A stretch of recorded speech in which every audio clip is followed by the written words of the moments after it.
In a kingdom where winter never ends, a king dies, a crown is stolen, and the deadliest power awakens. Princess Elmyra must flee, not for glory, but to survive. Betrayal, ancient magic, and the Frostborn. Will she save the realm, or will it be frozen forever? The kingdom of Averin was forged where the mountains kissed the sky and winter ruled longer than summer. Its people believed the cold sharpened the mind and hardened the will. For 300 years, kings sat upon the frost throne, an ancient seat carved from glacial stone, ruling with iron laws and frozen hearts. King Malrek was no exception.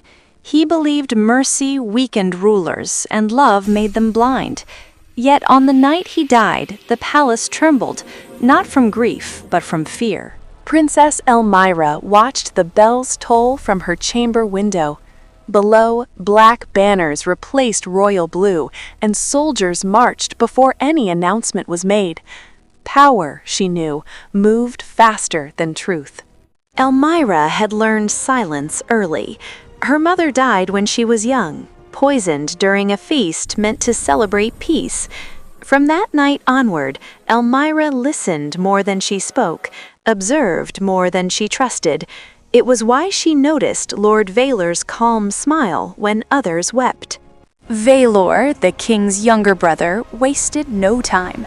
By morning, he sat at the council table, declaring himself protector of the realm.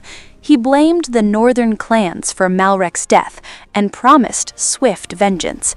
The lords nodded, though fear hid behind their eyes. But Elmyra had seen her father's final days. She knew Malrek had been restless, obsessed with forgotten texts and sealed chambers beneath the castle. He spoke of ancient power, of a force that could end death itself. That force had a name: the Frostborn. Legends claimed they were beings of ice and shadow, sealed away generations ago after nearly destroying the realm. The royal bloodline had sworn an oath to keep them imprisoned forever. Malrek had intended to break that oath. Before dawn, Elmyra fled the castle. She cut her hair, dressed as a commoner, and slipped through a servant's gate. Waiting beyond the walls was Kale, a disgraced knight who had once saved her from an assassin and paid for it with exile. Together, they traveled north through lands scarred by war taxes and broken promises. Villages burned not by enemies, but by soldiers claiming loyalty to the crown. Elmyra saw what rulers never looked at: the cost of power. In the ruins of an ancient temple buried in ice, Elmyra discovered the truth of her blood. The Frost Throne was not merely a symbol, it was a lock. Only royal blood could open or seal the Frostborn's prison. Vaylor wanted the throne, not to rule, but to command winter itself. War erupted as rival lords chose sides. Vaylor crowned himself king, summoning an unnatural winter that froze rivers overnight. The Frostborn stirred, breaking through the weakening seal. Elmyra returned, not with an army, but with the truth. She stood before the gathered houses and revealed her father's sins, her uncle's ambition, and the price of breaking ancient oaths.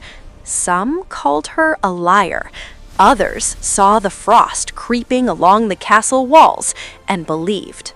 The final battle was fought beneath a sky of falling snow and fire. Vaylor reached the Frost Throne first, attempting to bind the Frostborn to his will. The power consumed him, turning flesh to ice and ambition to ash. Elmyra chose sacrifice over rule. She sealed the Frostborn forever, binding the throne's power to her own life, destroying it in the process. The Frost Throne shattered. Avarin survived without a crown. Elmyra refused queenship.